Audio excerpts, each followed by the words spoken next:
Ettumanoor assembly മണ്ഡലം LDF സ്ഥാനാർത്ഥി VN വാസവന്റെ തെരഞ്ഞെടുപ്പ് പ്രചാരണം മൂന്നാം ഘട്ടത്തിലേക്ക് കടന്നു.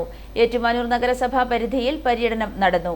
തെരഞ്ഞെടുപ്പ് പ്രചാരണ പ്രവർത്തനങ്ങളുടെ ഭാഗമായി അന്തിമഹാകാളൻകാവ് കവലയിൽ സ്ഥാനാർത്ഥിക്ക് ഉജ്ജ്വല വരവേൽപ്പാണ് നൽകിയത്.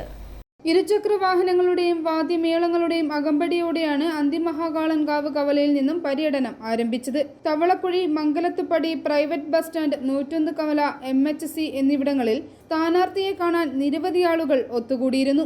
വൈകിട്ട് കറ്റോട്ടിൽ പര്യടനം അവസാനിപ്പിച്ചു. മണ്ഡലത്തിൽ നടത്തിയ വികസന നേട്ടങ്ങളും വോട്ടർമാരോട് തനിക്കുള്ള വ്യക്തിബന്ധവും ചൂണ്ടിക്കാട്ടിയാണ് VN വാസവൻ ജനവിധി തേടുന്നത്.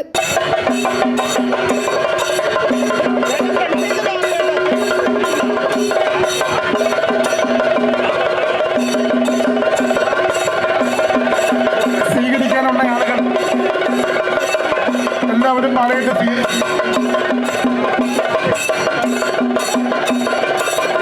ഏറ്റുമാനൂർ നിയോജകമണ്ഡലത്തിൻ്റെ വിവിധങ്ങളായ വികസന വിഷയങ്ങളും ഒപ്പം ഈ നാടിൻ്റെ ജനകീയ പ്രശ്നങ്ങളും കൂട്ടിച്ചേർത്ത് ഈ കാലഘട്ടത്തിലുണ്ടാക്കിയ പദ്ധതി 4.5 വർഷം കൊണ്ട്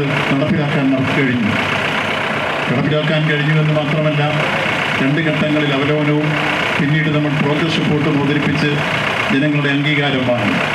ഇവിടെ നിൽക്കുന്ന ഓരോരുത്തർക്കും ആ പ്രോഗ്രസ് റിപ്പോർട്ടിൻ്റെ ഉള്ളടക്കം മനസ്സിലാക്കാം. നിങ്ങളുടെ കയ്യിലുള്ള mobile phone QR code scan ചെയ്താൽ കൃത്യമായി ആ പ്രോഗ്രസ് റിപ്പോർട്ടിൻ്റെ ഉള്ളടക്കം മുഴുവൻ വായിക്കാൻ കഴിയും.